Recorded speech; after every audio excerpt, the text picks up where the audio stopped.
tau fou. Ia o le atatou a mata mo se talo. Ina atu le o loa nei a patas. Tui mau seve. Ia na te sauia e se talo. Ia e a mata i tanto o kalame. Nei tau fou. Mre ngau palo alo. Basta. Lo mātou tamai o le lani. Glory. Hallelujah. Vi fo mātou loto whaftai atu le uma i o tai a fo. Ala whai mai lo ma la whanau le ni tai au le manuia. Nisi o ala whai mai le whanau noa. Ai whaftai lo mātou atua. Mātou ala whai mai le manuia ma le malosi whafauina. Whaftai lau leo leonga ma lau pupuia. Au moe ma malorola whanau le pō ma vai atu. Nei wa mātua au lia le nei tai au fōu. Whaftai lo mātou atua. Whaftai le fōu wa mātou marina. Whaftai lau whamalo longa ia te i mātou le nei tai au. Whaftai le nei aso whaopopo e mai alo mātou ola. Whātau nuu ai tiute ma whaiva lau whanau au whengai ai le tua i nei lalo langi. Mātou whaftai o loa lofa e le mawai. O loa lofa e mawarunga. O loa lofa e sini. O loa lofa e le liliu. E tu maulawa e o le whaavavau e whaavavau. Whaafitai lo mātou toma. Se le lava upo le ngangana le tangata e whaamatala ai. Le maualunga o le loloto le lautele o lo walofa. E mo moli atu i o mātou loto le neitai au. Whaafitai tele lo mātou atua. Whaafitai le neitai au. O mātou o ria mare manuia. Mātou iai le neitai au le whasoino lau upu lo mātou atua. Le tuae ia e lofa so sani mai le whaunga i lunga iai maua. E maise le tua le whalongo longo o tangata. Le a whalongo longo mai au. Whaso atu lau upu le ne iafi. Neitai au. Ta mai e iai lau whaunga whaufo le whalongo longo. Le tua au auna maise o i lato umalawa le neitai au. Ia mamana lau whaunga lunga lau whanau. Talo whamanuia lau auna ia mai le awale tua le nepol kalame. Le tua la mātou te talo mea uma mātou te whaia. Mātou te sitia ai lau vi inga lo mātou o tua. A uma na whaia le nei ngā luenga mātou whape atu. Ia matu maule vi inga ia te oe.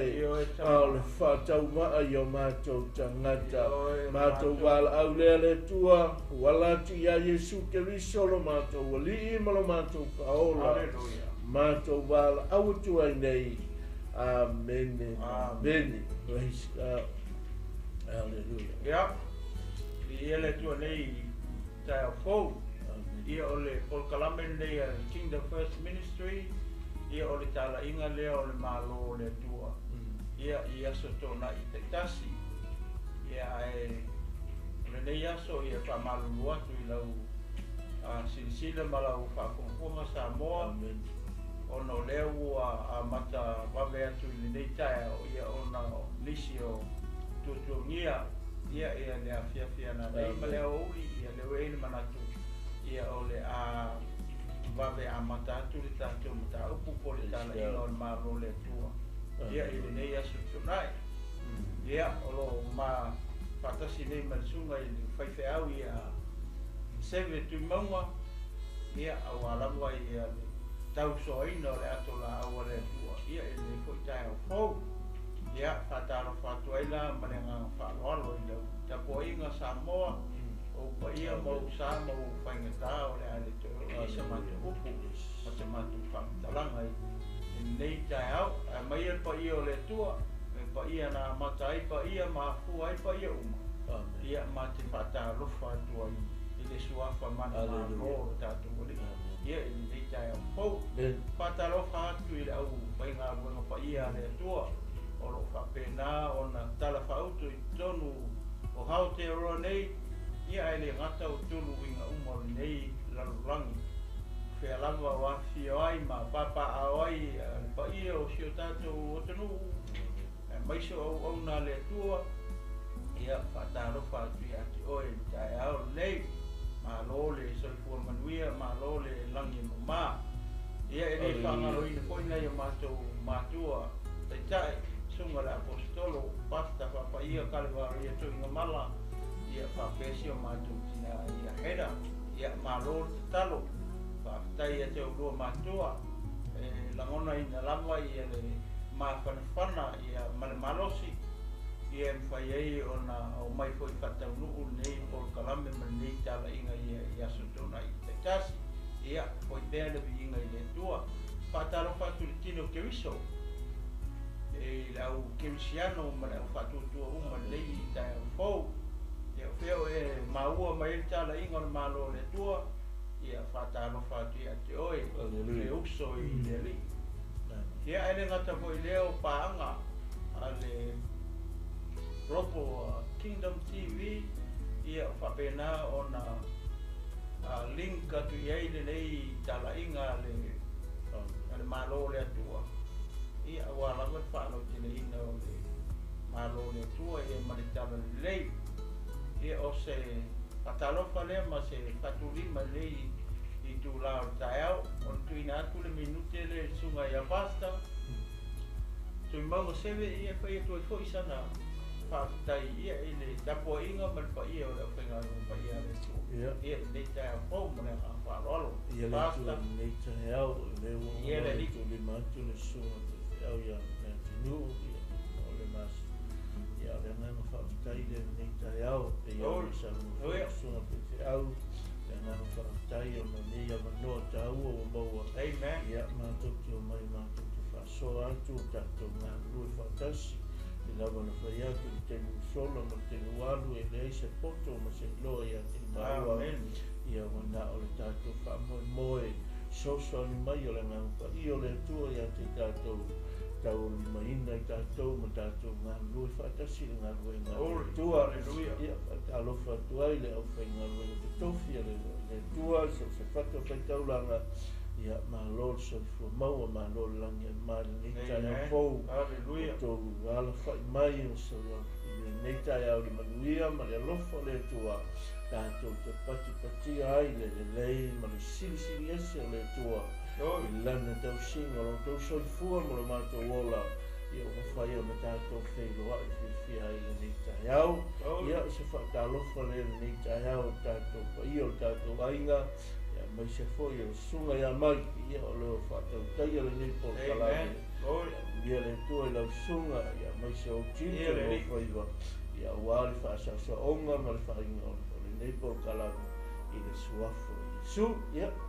tai mo le wanoa lau sunga le tai ia po lau sunga foi le pule le ni po kalame ia tātou ngā lua whatasi ai ia le ni tai au mātou fio le tua Malo soifua pasta ia le li ia le tua e loa i le manuia le tae o fou ia le tausinga ma le tuinga ma le leonga tātou tua ia e le manatu o le a tātou solo loa o le a maua se whamalosi hoi tātou le Tala'iga o le Malo le atua i tae au le ia le tusi leo ngā ruenga mua nau e sila le iai lungo le screen ia mana ia ko ia se taimi ia e mai mo mai ma e te mata mai ko i tele o pasoa la whenga lungo pa ia le tu e mana ia ai ma tutu ane lau pelu i o tawhatawa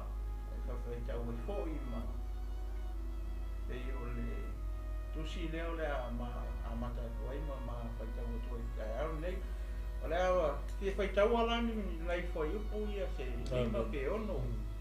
Ia ona whasolo atu e loa leo Tala'iga i nei tai a fau. Ia, pasta. O lea ta whai tau mai le whai upo mua. Ia, ona whangata mai le whai upo e ono whamolmoli. Ia, Teo Filoi.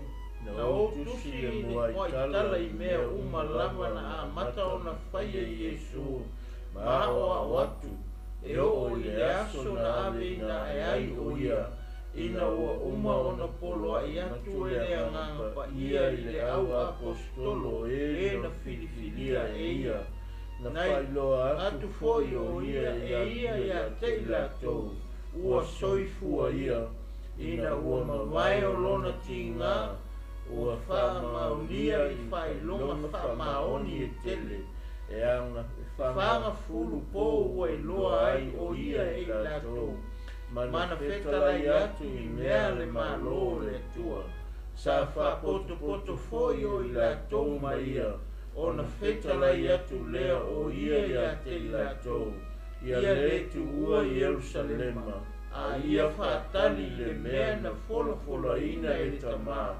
ua o tau whaalongo ai a te au a wana papatisoina I Ioane I le vai a o tau e papatisoina o tau e le anganga pa ia e le tele ni aso e vā ai ua poto I latou ona latou sili ai lea ia te ia wapea mai leli ie ona pone ia te toi fuatai mai ai le malo ia Israel. Praise the Lord. Ia a tatou wawa ai lelei le amatanga o le tusi lea ma le tusinga a le tusitanga o lea e a mata mai ini o lea e whamatala mai ei manino le nei foi le toi tu o Yesu o upula ia ma tusinga ia ma tale noanga le whasosoro I koi lalo I ma le fesini le fai I le au so o le au apostol ona tatou I loa ai lea wa o le fesini se maha toi fia whaitaua tu al fesini pe o le fesini le e tau tatai e se manatu fo I lea e winga I le fesini lea se toi whaitau tasi e tu lava sa moa malau whakongonga koe ono ua poto I latou ona latou fesini ai lea ia te ia ua whapea mai leli ie ona pone ea e te toi fuatai mai ai le malo ia Israel o le fesini lea o lunga se whaitau atu la le swaipu le lunga peo I le tau abatu ese senga o le mea le tau o le malo le atua ma le malo Israel mai tau le mai a wawai le I le tala lea e lua malo le ua tau mai o le malo le ua fesini ia le au so o le malo Israel a tatou nonofo la ma mafau le malo Israel o le malo le tangata o le malo faa le tangata ese la ma le malo le mention I lunga Yesu I le la mawhaitau atu ko I pule pulua e pule tu le fai mai na o Yesu me o le malo le atua o ila ko ke loi ese malo le atua ese malo le fesili e le uso te to whaitau atu la lunga le vaenga le lunga o lunga pa ia na whailo atu foi o ia e ia te latou ua soifua ia ina ua mawai o lona tinga ua whamaonia I whailonga whamaoni e tele e whanga fulu po ua I loa ai o ia e latou mana whetala I atu I mea ale malo le atua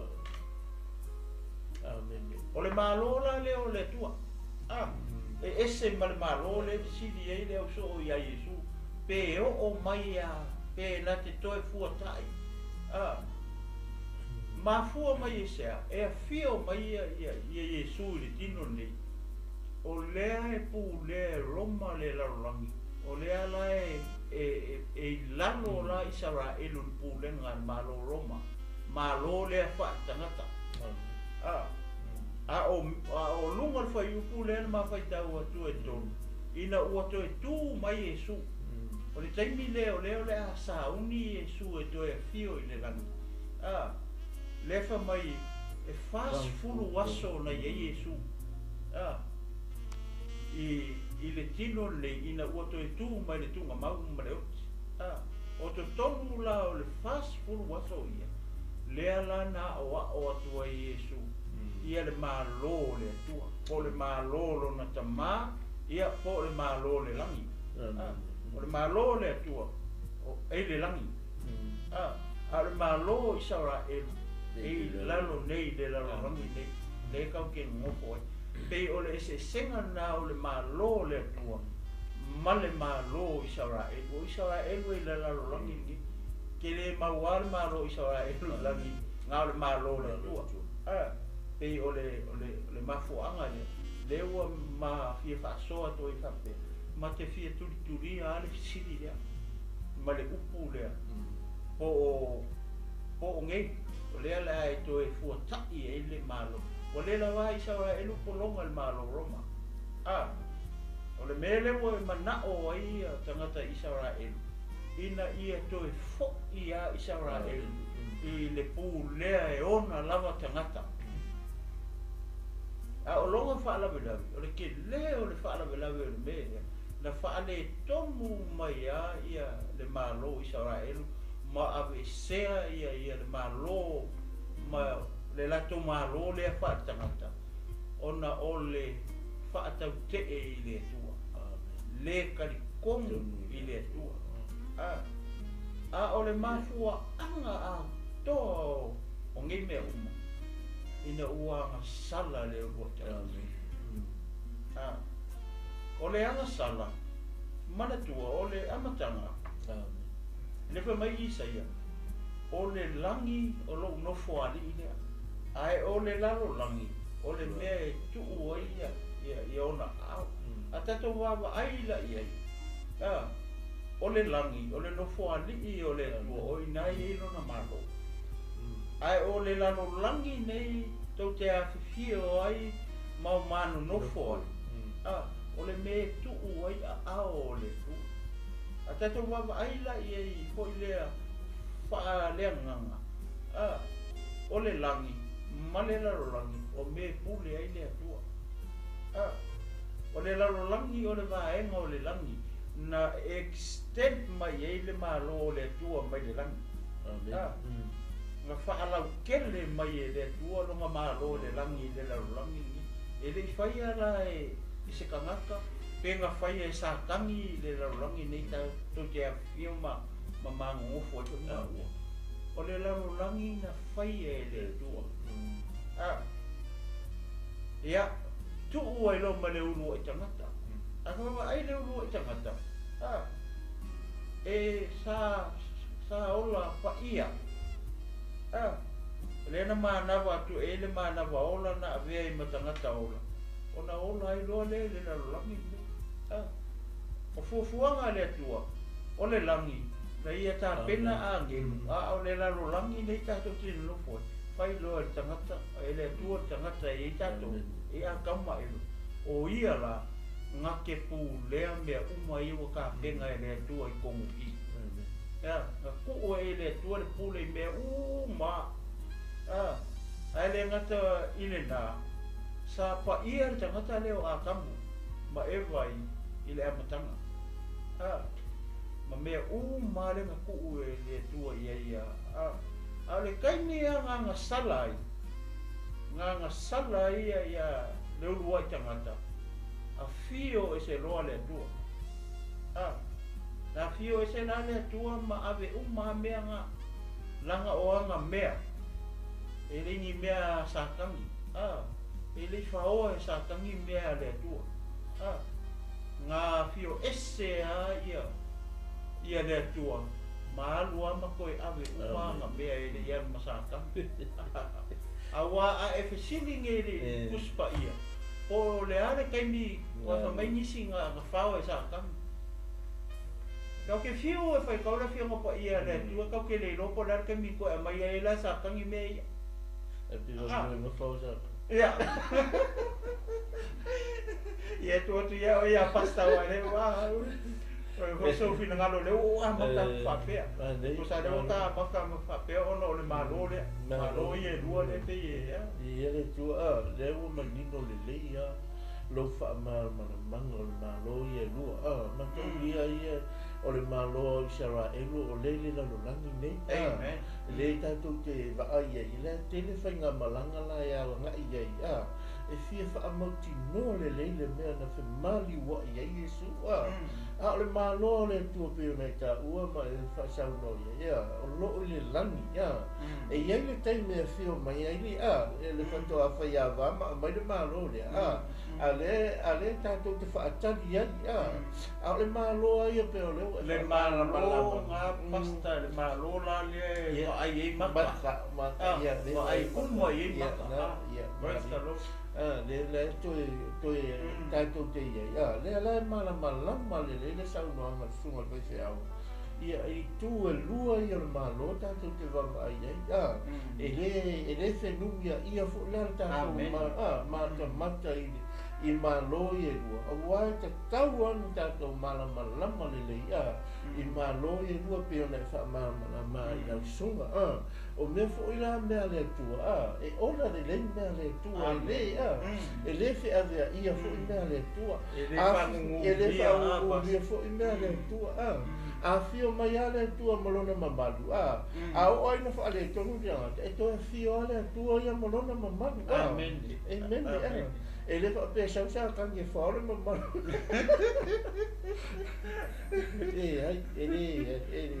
E le ma fainga la tu sa tangi fa mai ma malo le tua ma faul puli pa faul puli o mea le tua e ngianga mea o le tua o mea le tua le ni mea sa tangi fa fainga la sa tangi fa o mea le tua o mea le tua na mai e puli e ai tanga tama ngai a kamu le tengo a lo fa mala la wanga sala fa malo a kamu le wa lainga koe a fio le se le mana mea ia pe o le tunga le e di aingi na wala tu fena lo tu sa tani fao na le tu a le mana ia le mata tu fo i molo fa manga le fio pa ia le tu i tu ia i tu ia le malo le tua ma le malo Israel le wa manino ma mala e malo fo ia le tu singa le fio pa ia le tua e le pong sala tatou faitau le fio pa ia le tua a tango faitau ma e ma ili le lei e manino le lei lau faitau le fio pa ia le tua pe o ne tatou mata ia al fai upu le fa pasta fa mo le bole si faitau du fa mo le sa fa poto fo i la tau mai ia o na feta la ia tu le o ia te la tau ia le tu ua Jerusalema a ia whaatali le mea na fola ina i le tama ua o tau whaalongo ai ia te au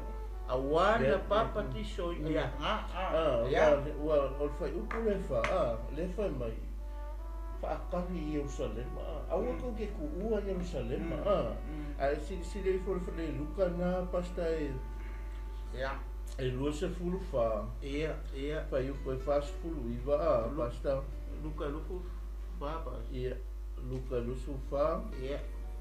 A le fai upo e fast fulu iwa. Duas fulu fa.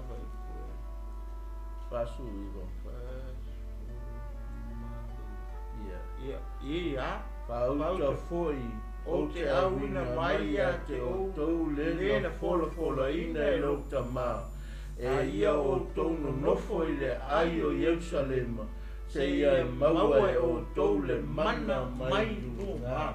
Le ala le vere wha awa ki o e se mai Jerusalema. Whaatali la le mana. Kali le bea le mana le manga o Jesu. Awa ni kouku ua Jerusalema. Ai o tau no nofo e whaatali le mana. E fio mai manetu. Mea la le tatu te loa ele ka tau ana tātou si tai lelei a. O le ale whetalainga le tua I lo soifua mo le tātou o la, tātou nufa whaatali a. Pei au le whetalainga Iesu whai I o nau so a. Aua ni o tautu ua I o salema a, whaatali. Se ia fio mai le tua a. A le mese mai... Ole me whai le maanga I o le whato nunga le a. Manga kuanga uma loa upu ia Iesu. A fio ai lo ia. Ai foi mai au so, ole me ma foi le matano ki foi le peru ka. Amen. Ole usi ka I ole so. Ia. O lona winga. Ale sa o me ka ke whakaria ia le. Ia le manga le. Ka ke fio. Ka ke fio. Fio su e a. Fio su. Pea se me ta mataria. Ale fitalai sa o Iesu a. Ele whakaria ko pa. Wa ai se lau le lei se me fitalai mai a Iesu ia ke o te nopo I whaatali ele mo. Le whaamanuyanga. O le whaamanuyanga le mea lea. O le mana E te whai ai ngā ruenga ma whaamanuyanga le tua. I lo soifua mo le tātou ola. Pasta. O Jerusalem. O le loko. O le loko. Ia. O le loko. O lo mo winga la. O le whiau le mai. Ia ngofo I kongo loko whakari. Le mana lea. Awa kea. Awa kea. O vongo vai ai ngā ua lea. O le ale Jerusalem le te ia. Whakari te. Ale ole kai koru masinga ma suilo Jerusalem. Kalau berbeza, awak selalu berada di rumah. Wah, alu yo sari mau kan, yo sari makai dia nak. Ya, pasal tu nan dicayau, ya tahu family fasolo, ya pione, ya. Amen. Mana tua lo Yerusalem, ya no forma etah buat ini lei. Falongo farei la o. Sao lo Yerusalem ke. Ya, kali Ia Atua fa pe sui ya ilo Yerusalem. Ia ke. Ilu fa kali le mana ke. Ale le ya lo ku mau vai la so. Na ko ia le me le na fa si lo tu Yesu fa kali. Amen. Te vai se fulu aso. Ko fio I fulu ia le mana le mana ngang pa. Ia fulu aso, fulu kausanga, fia ia ngofo pe I Jerusalem. Kali pe ia.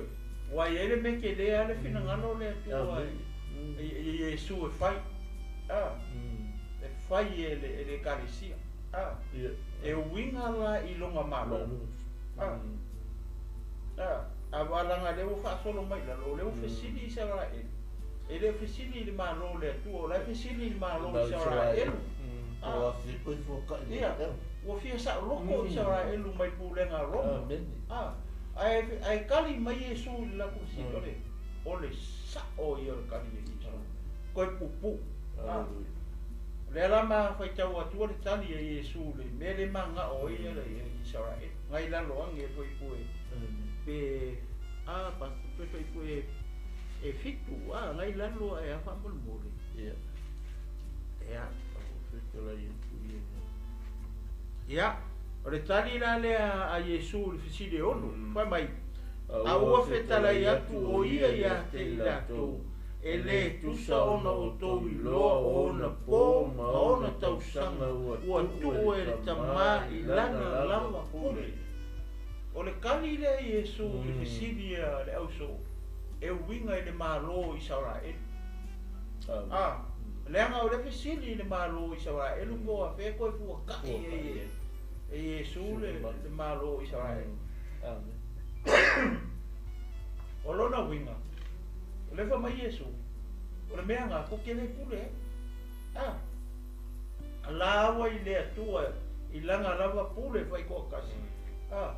I le aso o I le fina ngalo o le atua nga ke koe ua kai e lo ko malo le o Israel sa moa malau sila malau whaafonga I le tae au ua koe fua kai lan malo le fsidi e lau so I Yesu o le kani I wa uma whakaungu e ala wa ye o lea aso toi fuatai e o le kaiminga wa uma le kaua longa lua lala taimina sawa ina i sawa elu e Hitler ma siama o inga lenga whangau mai e toi whanau mai e i sawa elu ngā koe kiki a uma Amen. E ongo pilionga kaka iutai ang fasiokia e tina.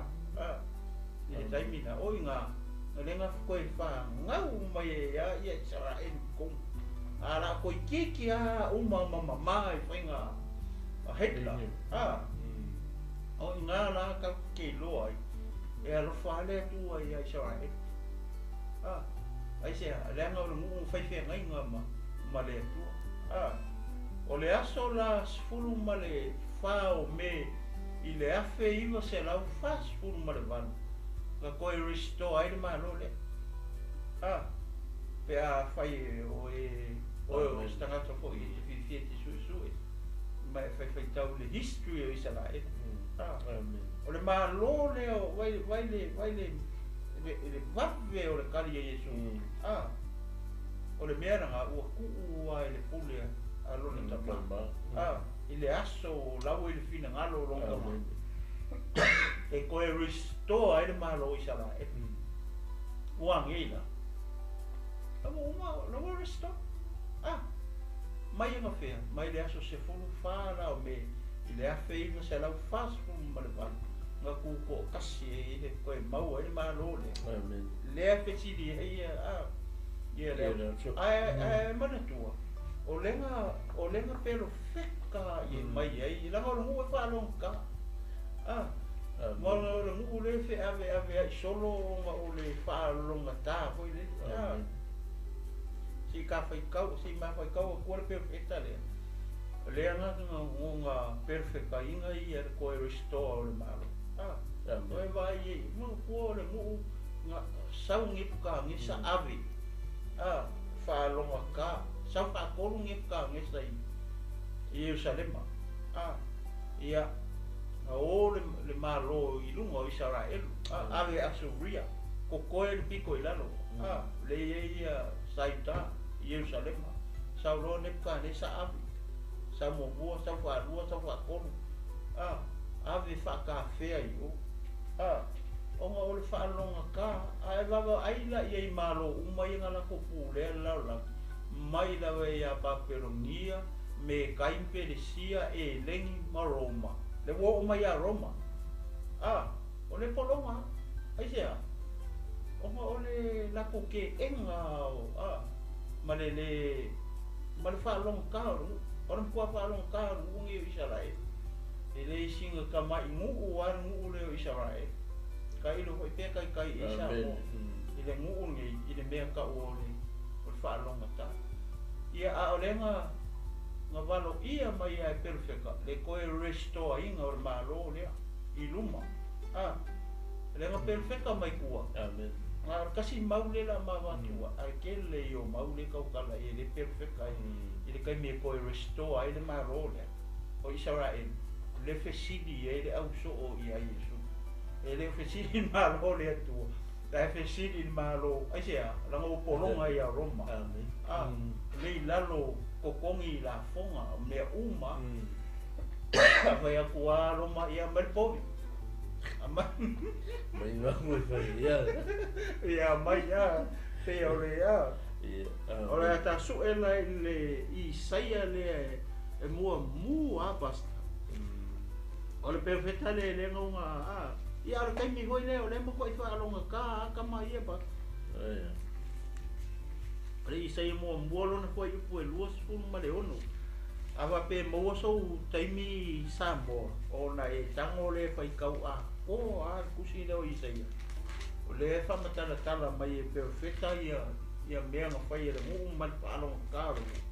Ai ke o mai lo I le foi upu le luas fu ma le ono. O ila le e mention ai e le perfecta le koe restore o le malo le o Israel. I le lumanga. o kai mingi it's already woma lawa ko e mo na malo le fesidi ai ai o le malo le tua o le malo nga la pong sa ai sa e lu o mai la so le ara ma fa tau atu fa pula ia o te tau e fa fo ia tu o fa masino e pe o ana mua ma o fai pule e pe o le amatanga muli ani ona i ngoa ai le o oe o le ai a mi o tonu o le ai fa maondi no vai dai e koe restore mai i wale se kupu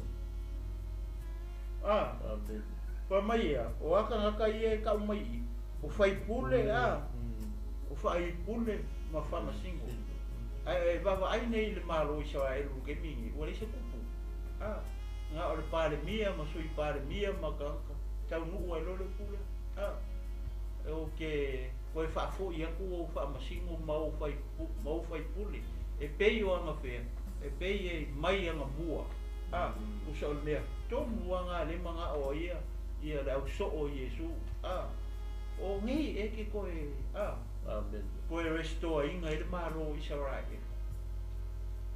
ia alemo kali pupu mai a Yesu ia lau ka mu lau restore le maro i sa rai elu i fea i lalo langi ngi langa le maro i sa rai elu i lalo ngi asi o kako wawa aila ia o onga a Yesu i le maro lea me le fa mai o lea o i mea o le maro lea le malo na lea ai va ia i sa rai elu e pei fōringa mai e lei loa i sa rai elu mea ka o le masala pau wale mea le stick ia ia kanka i sa rai elu o mai a le so mai o le tūla fono ai o onga Yesu manatua lewa fio mai ia Yesu ia le tama lena fola i tua le kene se tolu foi ko skulu lima inga ua nga sala nga o tangata o le anga sala na le o mai tato o nga tupulanga o le lava ye le sala ai fa taila i le tato wali o Yesu o le ala nga sa we o si kaulanga inga ia fa mangalo ia ka ko sala baba ai le mu kausia la tu la fono o foi a Yesu ele ka como a koia fio a Yesu le langi o le ko kele o le majority o le mu mai u kai ele ka como ia Yesu sei vanga na la tangata ia ta mai I fa mai o tangata la filifilia oi o e makako amen a fai denga maka mai I ko sfulu lua wa umar kai me ko sfulu lua ai ar ke mingi ia o nga ke mai boa ma ia mama o ka koula e ka ku ke kala ia la le malo le malo o le malo fa le nganga o le pat mua le o le malo le tua o le malo fa le nganga o le malo le o le tua e mala ma ko ia Israel le o le malo le fakari ia fakari le fio mai lo la komesia e va ai aku o laua fio mai ao langi o le toinga fakari nga le fakari ia Israel va aku wa fio mai ao langi la komesia o le o onga ma mele I luma mai e ngalo ia Israel le wanga sala ele me fainga e alu ye le mauale malonga te e le salamo makalia ia Yesu le tamalea na fola mai sai o mai e fa na mai tama ko ina mai le atali e no na ua le malo na saula Yesu malo saula ko restore mai ina ua uma ona ta pena e Yesu le taulanga mo anga sala le fa tu iona uso o te fōa I atu I ate o tau le pule. O whea rai le mea koe mai e sākangi le pule pēr whai o le ngā ave sāka. Lea, o mea le atua. Len koe sa moro ngā kari. E ave whea, e koe stoa mai a o e ngai ki mai moa. Ia pa mā uma ngā ko uma o e ua talia Iesu. Makari kongu I le whaoratanga ngā penga e roka ko o Iesu Kirisu. O le iku mua leo le Malo. O e whaleanganga. Ka ko ke ka penga ai whaleanganga I aso uma. Whawhea. Inga ia ka ko ola pa ia. Ola wha pa ia ina. A wha mai koi sisi a oi wa peso. Se lo fie pa ia. Whai ia. O e alama ka whapea ngā ranga li whai mai rea. Iesu I o ko pa ia. Ia pa ia o ko reanga e pa ia a o ro ko o kua. E le ma whai ngā e ulu ma e wa ai le Malo lea. Te a le koe whangau fō winga lo soifua. Mau ma ua fō iola. Peila Ia whakaringa Niko Kengo Kōrenga. Iyo, e le ma kā whaasoa I mai. Ia kā whaasoa I mai. Ia whero koe o whina mga moro kinga. Ia. Ai me mai esu. Koe whangau fō winga. Koe whangau fō winga. Ia. Ia ngana. Tati o whina Iesu. Ei tai a. Malo. Koe stoa o le Malo. Stoa mai o le Malo. Ia, Malo. Raftai nau sunga le. Pai te au o mata o fia. Leua e tala mai whaamanino le lei. Ia, mea umalama pe o na tātou tatanoa nika e au. Ale whaiupuna e walu le la tau o ti ei pasta. Ia. Ia, ka whai tau mai ei whaamamol pasta. Ia. Ai maua e o tau le mana. Te hae o ifo le anganga pa ia I lunga ia te o tau. E whai fo I o tau mamori mau ia te au I Jerusalema. Ma Iutaia Umalawa, ma Samaria, e o lava I li tulu inga o le laurani. Abeli, Basta, vai media. Ore, kasi lale me le koe restoa mai. Ole a. Ole a nganga pa ia. Ele ia mo sa tangi. Awa nga mo sa tangi.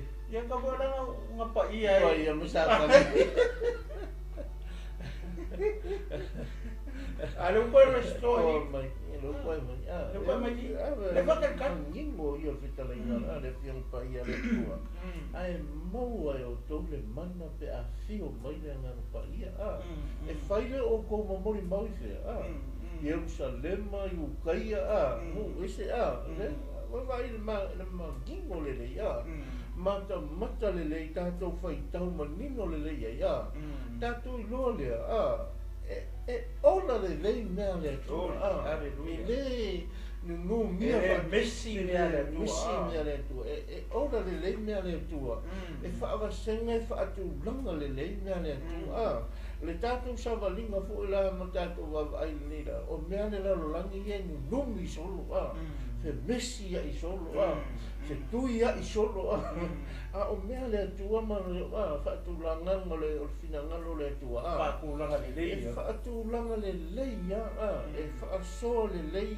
E a mai le lei le awala ta te savali ai. Ma te tua I e whaia le finangalo le tua. E le nunumia vo pe o mea nera o lang peo mandaya. Pe o le Tala'iga Iesu wa mai ai maua e o tau le mana.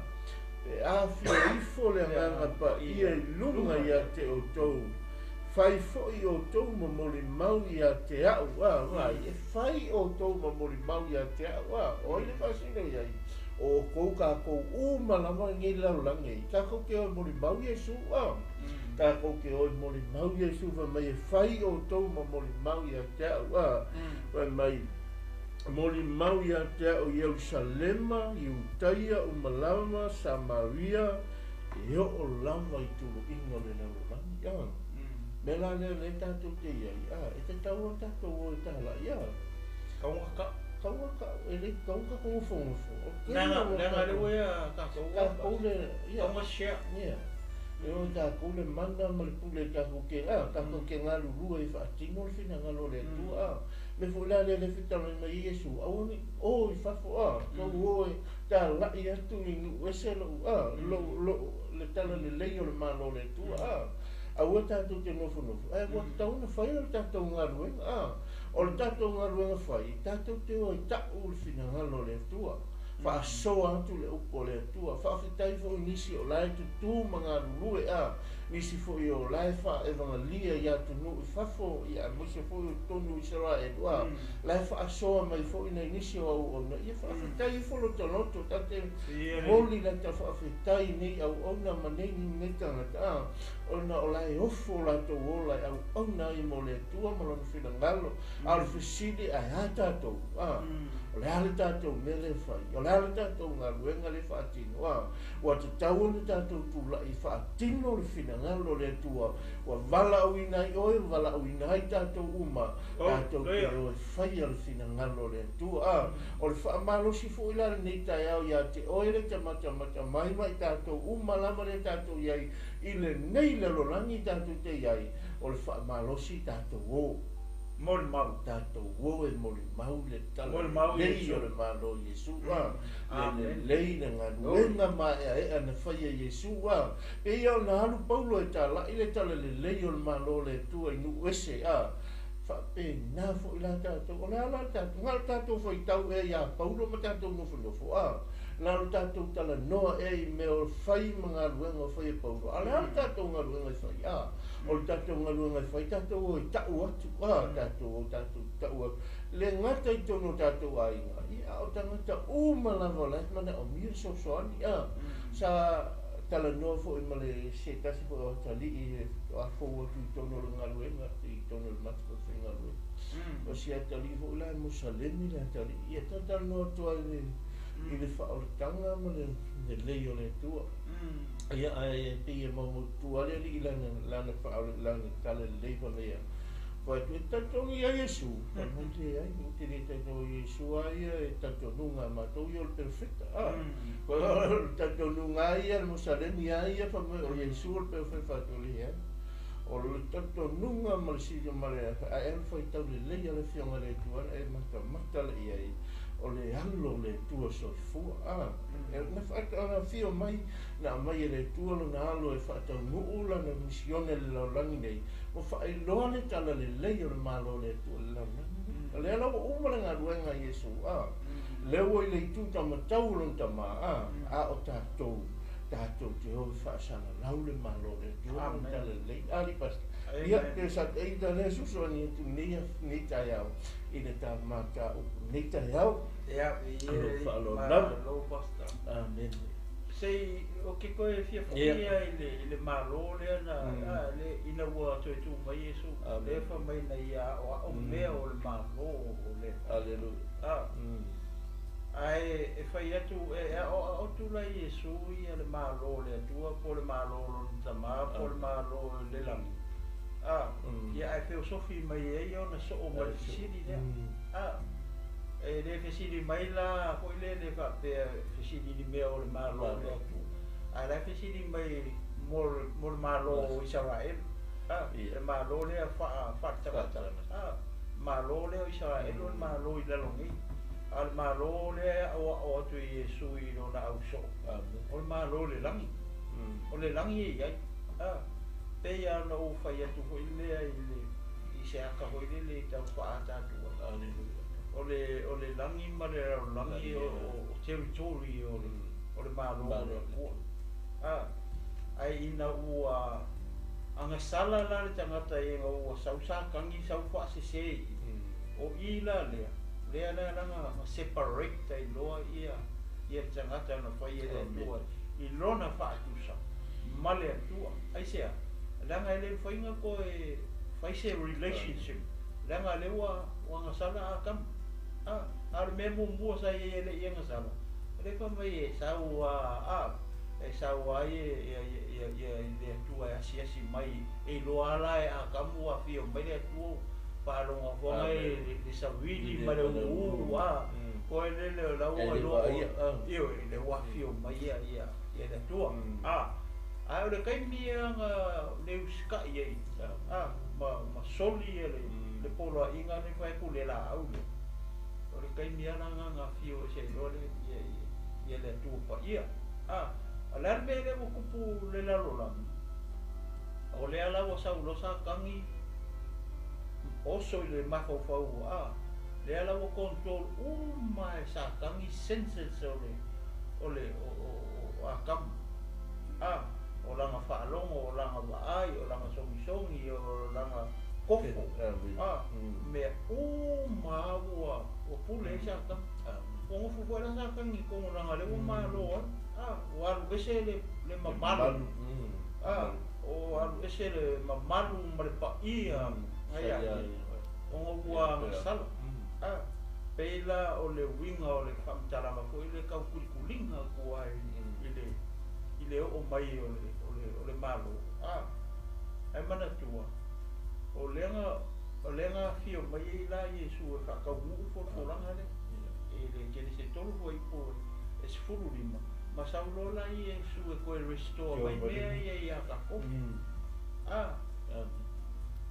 va ai le foi le pe le fio mo pa ia le tu ile anganga pa ia la te mau ai le io ne lusfu ngawa ko kongo al fast food aso ia lenga sau se ia ne lusfu pa ia manga kua nga va ko e a foi e Yesu mai ia o tu talia le anganga pa ia manga va kulo le anganga pa ia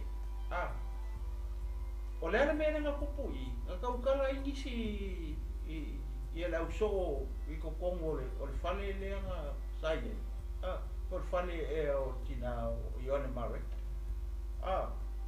e le kaukala i e le eo famele nga ia tuspa i whapea nga kadia i nga e a koi le au aposkolo le nga pa ia ufa e kui Yesu i au kukalia le nga pa ia maa nga waku ele whamitala mai la fio pa ia la tu penga umma kulo whalongo kulo Iesu wa kaukakara mai pasta wai mo ia o se koe ni apa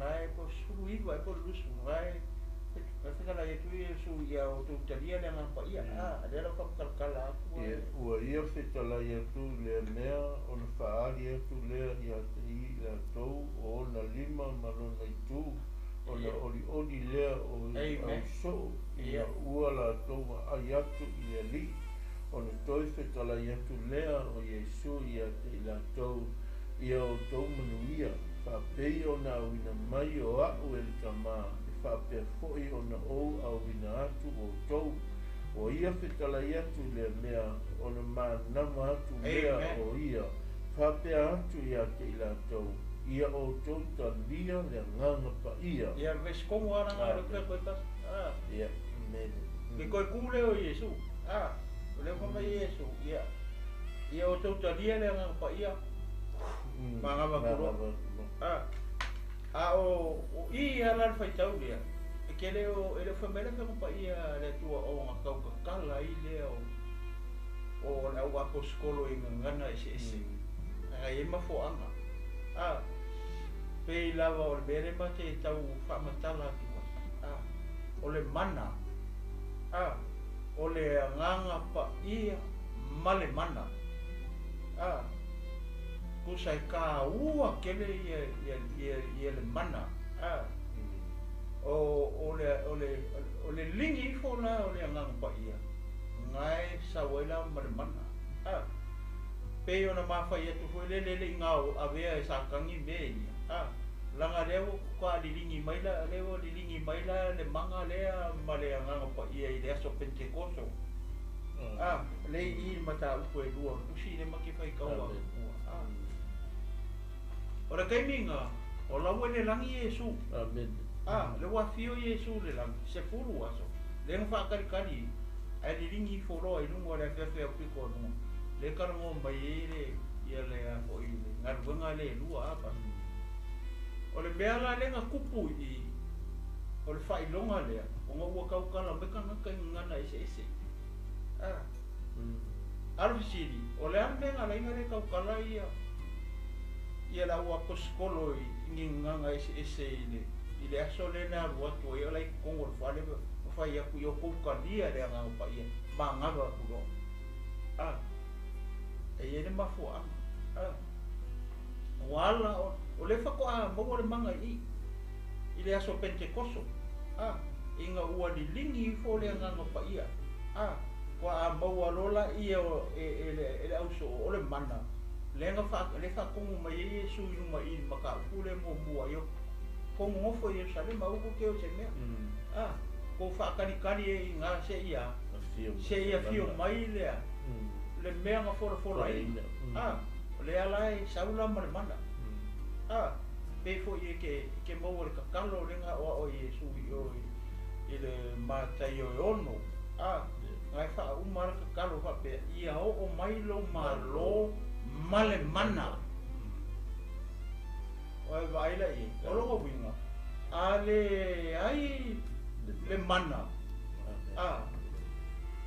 e mako i le ai se me ka ke mafai ai pe o le malo le Atua e ai le manga e ai le mana i le malo o le Atua al malo le sili ai ia foi le au so ia Yesu le malo Israel le se manga ai se la ngor malo fa tangata o le malo fa la lang pa o le malo e lo manga o le malo le Atua le malo le fio ifo mai le lang le ala wa te o le mena le o kuli ko pasta onga la Yesu le malo le o me ia le nga o Yesu ile malo le o le Atua le fo mai lunga le nga Tala'iga ku me o le malo le Atua o me la i tanga o manga kali fesili le fa la mai lo ilalo ma me ia o me ia o me o le malo le Atua o le malo le Atua le fia kala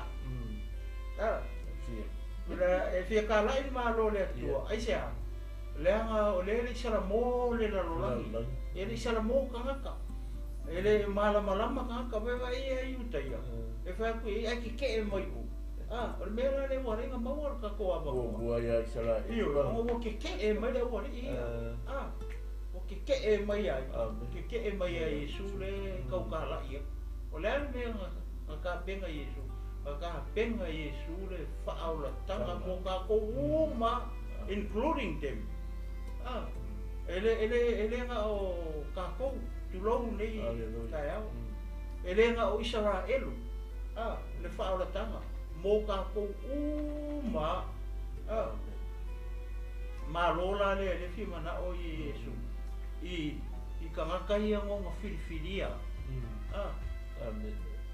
ia o se hata mo kako uma a fai o filifilia o ele Atua ele nganga luenga ke ngalue ngofo nga lo Yerusalem nga ngofo nga ka la ia Yesu nga lo Yerusalem nga a o fe sui ia so o lo Yerusalem ia mani pe o ngofo te nga wa e ferro lo ia dai ma se manga ke maua e ke fiu voi fa e o lima i ngaka e le o fa fo ke mo pe nga me ke ala poi e ai fa mai lo ma ke mo so o ke le lo o ke lo Yesu o ke lo Paulo o ina oi ai se pa wa i kasika so le ka ke wo ri aga ko kuria o ri ke wo ri pe o la wa le to e fa po le pasta i le mele cosa pe o le o fa matala mai Yesu i o nga uso le mele fina ngalo ye Yesu i le malo le Atua ia o so o le mele o ko fai o le no ko nga ma ko fa kari ye ko mo le manga e ko ke o e kala i e lo ngo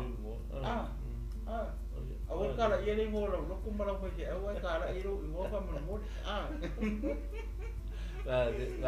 ya ka wa ulanga ngakinga i lo sa tau ele kinga i si postangata kinga i le Atua le tino po le alo le Atua lo ka ko li o Yesu Kristo le malola le fia kala o ka kaukaria lo le karia wa ve kaukaria fa le nga le nga o le malo fa le nga le fa mai e Yesu I le matai o e sfulu lua pasta matai sfulu lua fa I pula e lua sfulu male wale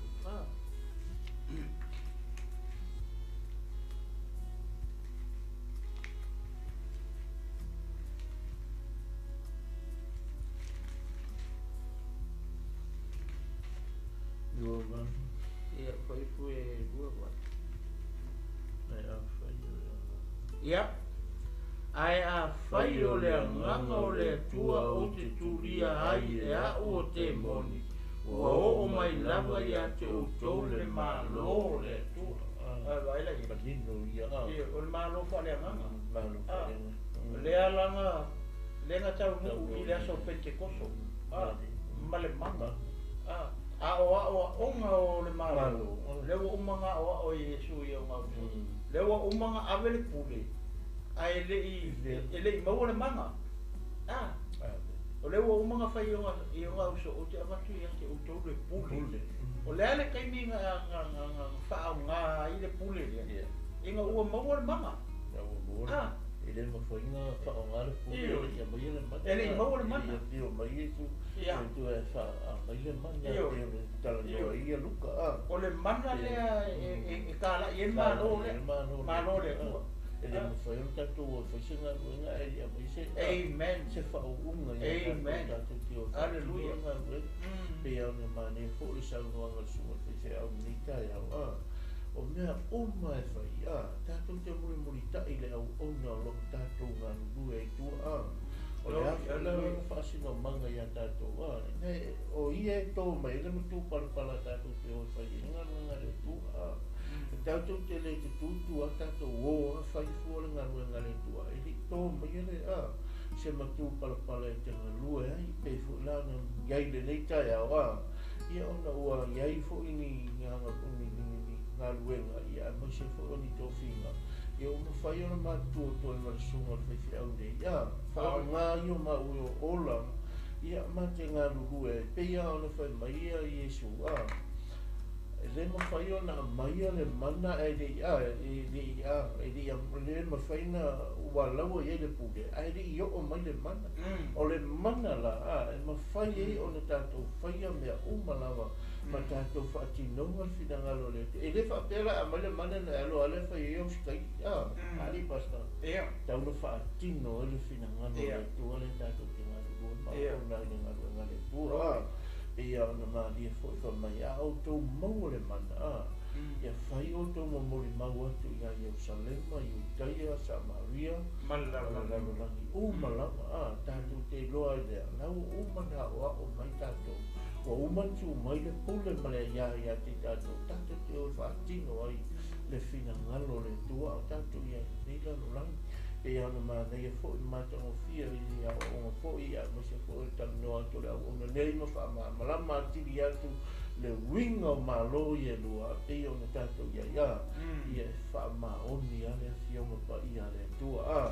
e le nungu mia pe ana whai atu tenu sola ma tenu alu e le nungu mia whaatasi le malo le tua ma le malo I sarai pe ana sau o fo le sunga te au nei o le malo ia o le malo le tua o le malo pa ia ma malu ma siri ese ale malo le tua malo I sara elu leo tātou wawa ia tu iai ne tātou te leo tangata ma o ma ngā lulu e te tonu ia ma mata le mea na whemari wa ia Yesu ma awhio a Yesu e whaila na ngā luenga a o iai le na no langi ne peila ma na ia mata o fie pe ona ia ma mai na le na wheta la Yesu whai upuna iwa pasta wa mo le pai upuna iwa wa mole ma se fulu pasta mole o wheta la ia tu ia mea o le sitia le o ia I o la tou o wawa a iatu wa awe foi o ia I ao na I o la tou luma wa la tou tuni mata ia e le langi a o fio a e o ia au te foi o tangata e tō lua o tū mai e te la tou ma ofu sisina ua lawhai mai O tau tangata kalilai. Se ane mea tau te tuai. Mawawa ai e langi. O Yesu le na. Wa ave ina e na iate o tau i le langi. Whapea o na toi a fio mai o ia. Pei o lona fio atu le langi. Na o tau mawa ai i ai. Nene mana mangingo le leia. Mai o tau tangata tali le iai. Ave koko i wawa ai ai ai Yesu. Lawa fio le langi. E whapea no ngā fio le langi. Whapea ngā whanonga koe a fio mai no kai muri buri. Kai mea fio mai ai Yesu. Pasta o lawe kala wai saunga. O I kongu al whaiupu lea. Lea I ai le malo le whakarikari e I saurae. Le whakarikari e wai e kua fio manu mai lo lako misia. A fio mai man malo. Man malo. Ia, mario. Wa le mai ia ko kilo la wa. Wapea ngona nungo sa. Wapea ngona. O ngeru ia.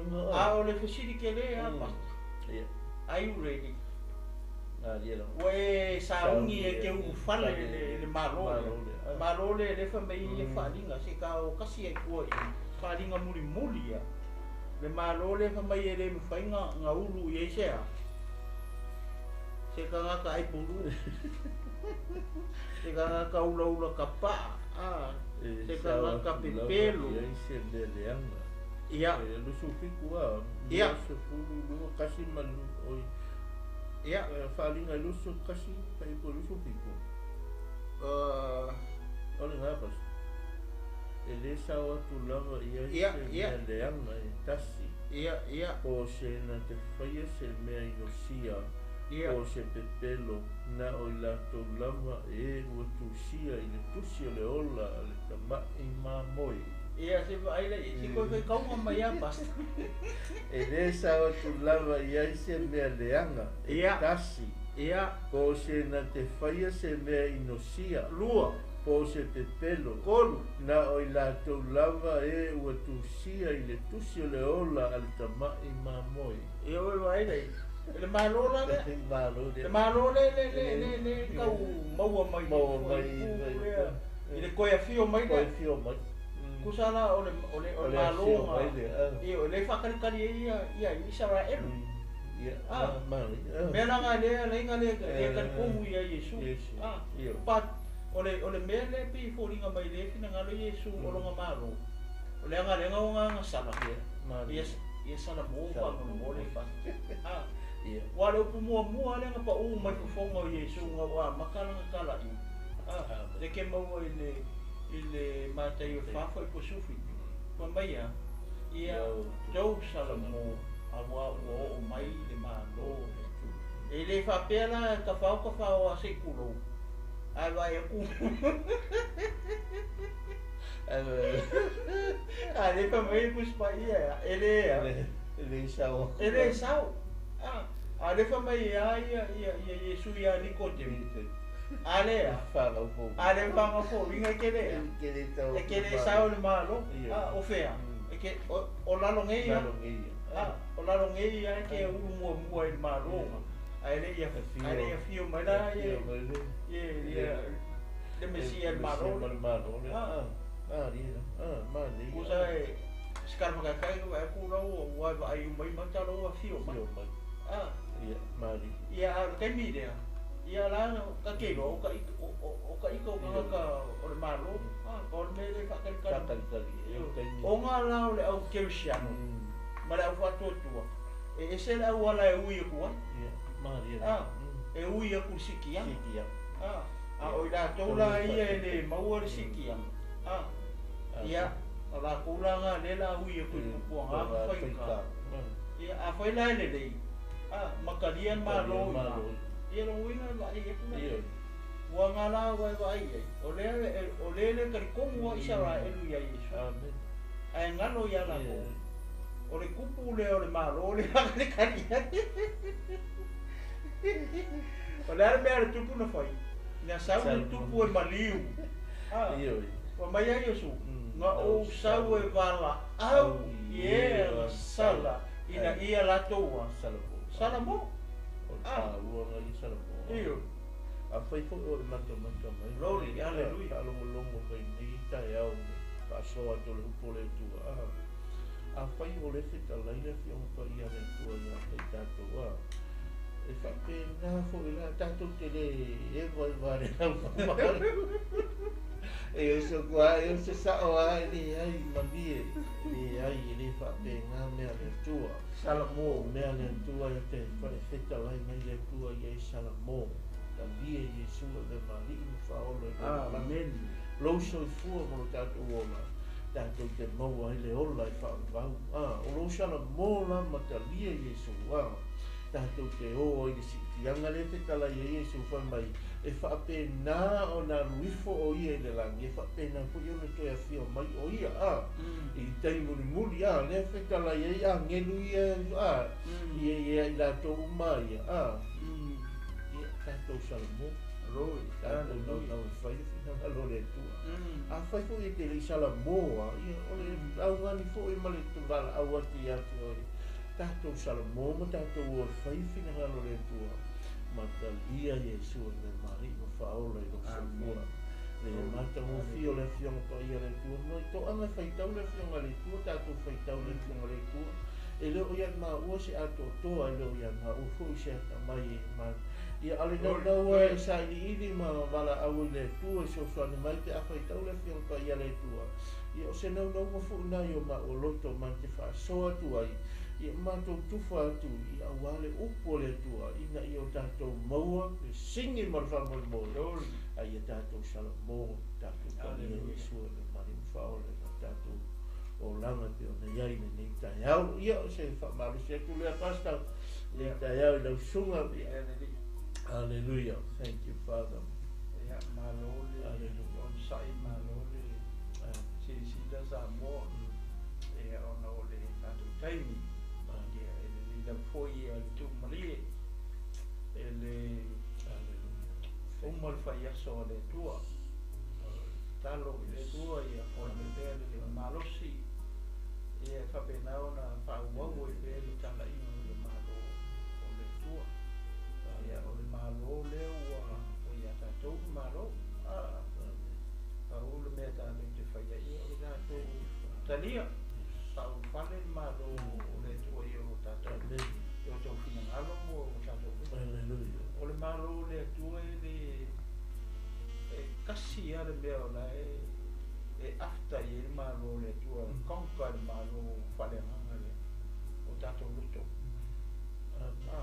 le ai ia sisi mea o le malo ko i o le tua e le fosia e malo le tua ia i tutonu o tatou o le malo le kako ke kalia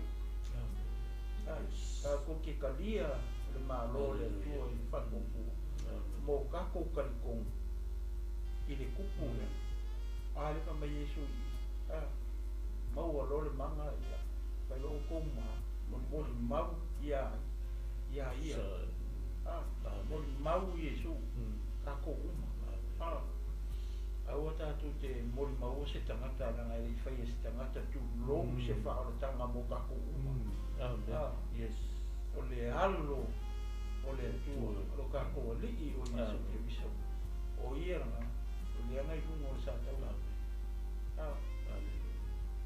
a kako wawa ai hui lai le lofa ma le anga le lei o le tua a kako kakano e kasi a ka e ui umai kako kakano nga o Yesu kako kere ui e kui se perfecta po o se kangata po se seini po o ina ai sea ranga le mangingo le le fionga pa ia le tu nga le kasi ar me ka le mediator kasi ar mediator le vao le ku pa ia maka ko tangata nga o Yesu ke wiso ai sea le anga o ia le na ilunga sa tano le nga sa we maliwe o si tau na inga ia faola inga o kakunga o ki mai a kakunga nga i o sala o kakunga e o i mami ia e sei le tua pa ia le o koe a winga mai a ronga alu pele ko kasi e ka penga ia le taulanga lea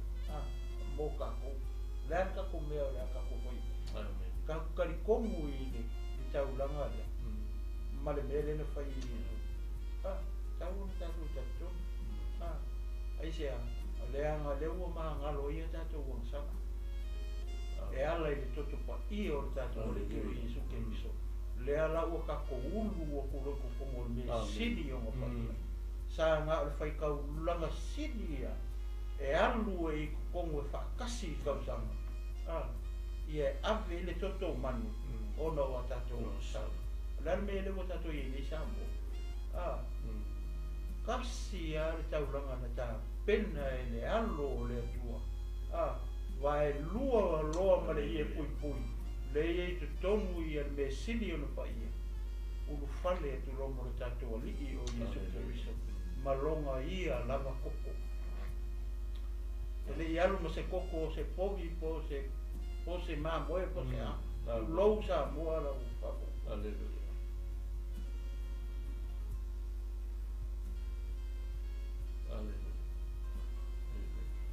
Na ulu atu la wai ia. Malona ia la ko te pai. Amen. Mo tato.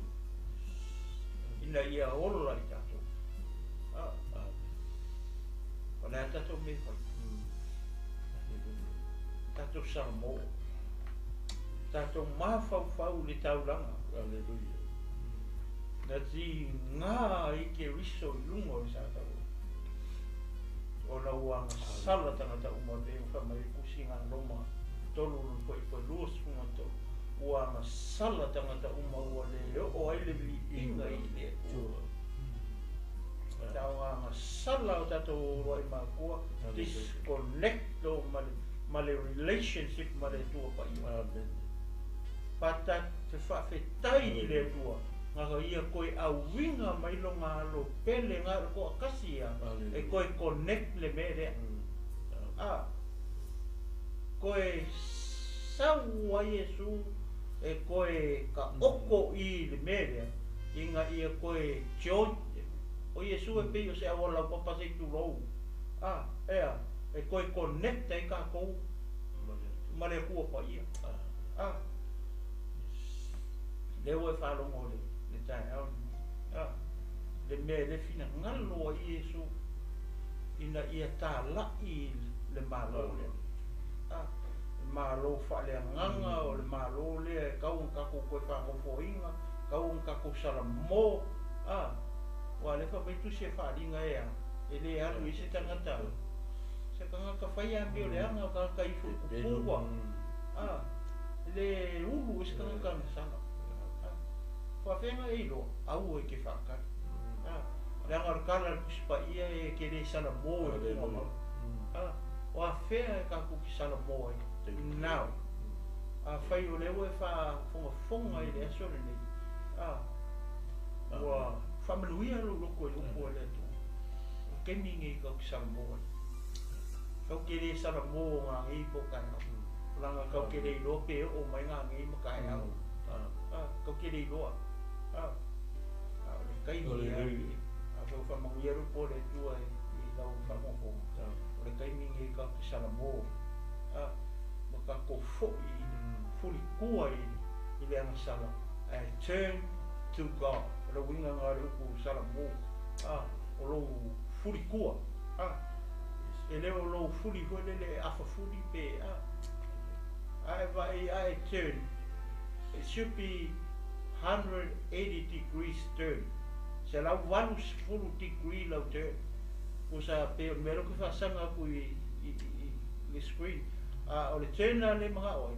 O lo whasanga I kua le wall le. Ai ua kuro pa kua I o. O le aka ngā o le mea ka ua le salamu. Ua kako furi kua I le aka salam lea. Ai whasanga e o kako maka o kako kua. Ia pe o se koe whaupopo lea pata a Iesi si me te whi whaasoa mai e whaupopo ai o lea la whai ui uta porkarame ne kia e whau. Heua matingo fo I mamara marama fo I kai au. O le upua lea tu hei e tātou te le tātou te mauri nei, tātou te rō. Alleluia. Tātou te whaaromo fo I. O le a hale whetalainga le tua e ati tātou. O nena tātou te whai. A whai o whetalai mai le tua e tātou o whai tātou manu. Ma tātou ona i tā lai whingalo le tua. Amen. Tātou te lofu. Tātou o whao tātou i tōsho i fua mo ka mātou o. Tātou te oa i tapu Jesu so se tāmata. So se sia mana o mia so so. O tātou ngā le o tātou o whai. Nā lefa mai Jesu o tā lai atu. Ia whai o tō mori mau atu i no moa. O hau o lena ma liu. Amen. O le soi fua mo mola. Me o tātou mo o sa. Ale sa o tonga mai a tātou. Tātou te o whai a whina mai. A whai na whai a le atua se me sini mo oe ma o mai tātou. O le hasisi mea tātou te o mori wha ngā i o tātou. Le hasisi mea. Te me. Tau a pia sa mosu a ki pia. Ofo ina o tātou ona mo Jesu ma na wha o tātou. Tātou te tū ai ma whai o le whina ngā le atua o tātou iai mena o langa. O le wha malosi nei tai au. Hoi mata man nei tai au nunga le i tū. Penga te whai lani. Whenau se mea mata mai ai. Uso ta māti nā. Mai se whoi lato umalawa i ta lia whautanga. Amen. Ngani nei tai au. O lo ta lia o Jesu e me ma li i ma whaola i lo so fua mo tātou ola. Tātou te mau ai le ola i whautanga. Amen. O le wha malosi le ia te oe nei tai au. Lo uso lo profinge. Lo ta malo tina. Tātou umalawa. Tātou ta lia Jesu. E me ma li i ma whaola i o tātou fua mo le mātou ola. Tātou te oa i whai whina ano le tua. O tātou iai le nei. Ia se wha malosi e kule ria. Nei tai au. Ka sunga pasta ia whaftai fo i ma nia mnoa whaftai. Tātou ma whakanga nei tai au i wha me tele le tua lau sila mai. Moa mai nei tai au. O no Jesu. Pina te sunga la pasta. Ia whaftai pasta. E le tu ua le manoni ia. Hallelujah. Yes, Lord. A whai e te fia talia i Tala'iga o le Malo le tua le luta e ole. E te fia talia Jesu e avea mari ma whaola i lau soifua ma le ola. Ia pe te fia talia foi le upo le tua le tae ole. Si i ane lo ni mai whatu le tua le tae ole. Thank you.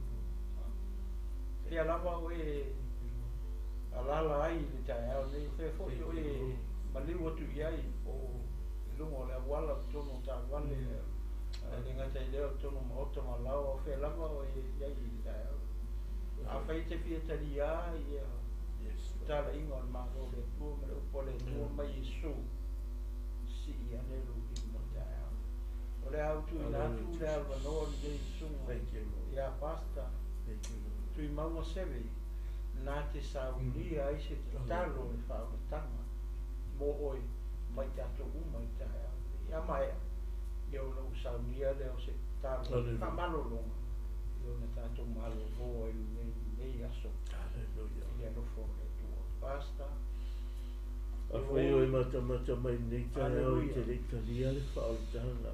Ia lava oe Rangi ati ate oe te whatei tai mai upole nei te talo ta hau whatasi ma oe lumo le tua le nei tae au. Alleluia. Lo mātou ta mai o langi. Mātou whaafitai o mātou whaalongo i nawa fionga i nei tae au. Ia oe. O houtu lai atu i au luma le nei tae au hau o le tangata na sala. O hou whaalongo i lau upu le nei tae au. Ta mafa ma ngalo mai a te au le nei tae au. A wau mau fwina atu lo wola mo oe ta ma. Ta lia mai au le tangata na sala. A dhea mau mea whainga ruenga. Ia whaialo fina ngare lo nei o langa au maua le ola ma le malosi. Whao ngā mai lo ola ta ma. Ia whaialo fina ngare lo nei o langa. Whaafitai le tua le nei tai au lau upu mo whaalongo ai. Ia fhoi le vi inga ia te oe. Whaamanui atu le nei tai au no Jesu. Whaafitai ta ma. I lau whaamanuianga ia te au. Ia o Jesu le nei tai au. Amene, amene. Thank you, Father. Tama. Thank you, Father. O mauna e au mai le pule a te mātou au. Hallelujah. O le pule lea o te talo ai le whatua tua le tae au le tama. Malo loto talitonu. Amen. E le fuifua lau upu tama le tae au le. Ia o atu lau upu te tonu o maota malawa. Maise o maota ngase o mātua tua. Ai le ngata fo i leo le to ese ma le pale pui pui. O e o lo ono nofo ai o sai kia pea. Ono ngā luenga le li o le rarulangi le nei no mātua tua. O te talo ta mai le pule lea. O whapea tua i. Ia pai atu lau wha marolonga. Ia i la tō uma o mamai le tino le nei no mātua tua. Ai le ngata i leo le mai o le mawhau lo mātua tua. Tama e whainga tai le vai e le tangata.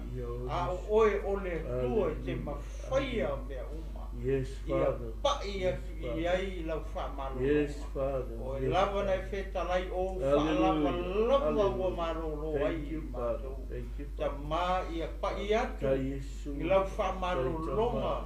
Ia i la tō whata o tō lia i tō tonu maota malawa whale mai pelava. O iai se sa moa se tangata o si o mātou o tunu o whia maua se whesoa soani ma se whamalo longa mai lau o whia tama pai atu iai. Nō a ao le tae ao le nei. Ma tō e whafoi le ola malolo ine le tino le mawhau whau. Ai a sili lau whamalo longa whale a nganga. I o tangata, o male file mu mai lau fio no mātou tua. Ta mai au ia lava oe, i le nei aso no mātou tua. Ia whamanuina o lau fio. Ia foi atu mea uma i lau fio. Le vi inga o le whamanu ma le whale tanga i lau fio no mātou tua. Ta mā whaftai anganga paia o whai wina le nei polo kalame no mātou tua. Ia foi atu pele vi inga i lau fio no louanga lelei. O au whamanuianga o lau whaunga o lau file mu. Le poto ma le tamai o e foai o mātou atua. Ia aua nei mita o tangata o mātou atua. A ia foi atu lava le vi inga. Ma mea uma i lau fio i le tae ao lelei lo mātou atua. Whamanuia lo nuu, whamanuia lo e kalesia, whamanuia i au tangata lo mātou atua, le au whatua tua uma le tino keriso lo mātou atua le tae ao le nei. Ia i ai o lau whamanuianga. Whamanuia au auna i lea tō vine, ma lea tō vine o tā pena ma sauni. E tū lai mō le upu o alaua fio mo a tae ao tama. Ia whaalua atu lo wanganga i au auna. Awa le fola ina o le upu o lo malo lo mātou atua. Te mai o te talo ia whamanuia le nei e kalesia. Whamanuia le nei maota ma le nei malu lo mātou atua.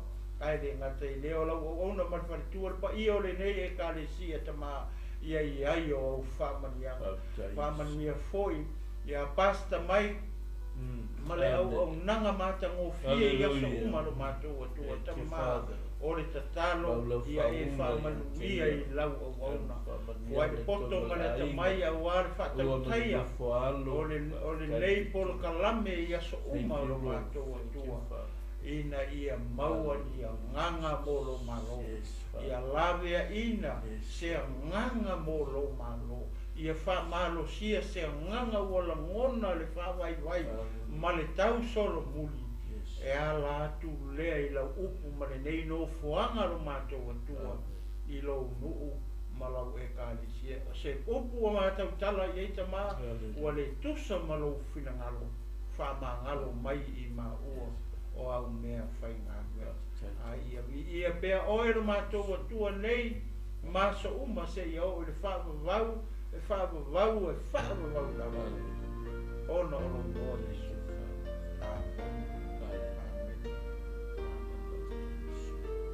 Ia, ia le tua nei tu la reso e manatu ia ua. E maua se tamatanga whaaleananga mātou o fie, ia e tā oso i nai ia. lau tangata ia i le kuiaso ia le ngata i lea ia o le tātou ka pena atu lea o ata eao ia i le aso le a tātou aunia i le arofa male anga le lei o le tātou tua ia mai ate nei le ate nuk malo kōpolo whapea le sunga i kai te au ia seve tui maunga ia e mai se ko i le sunga ia pasta mai ko lo ke ngai male nei por kalam ia mātou te whātou wha atu sa moe nei to wha so fua sa moe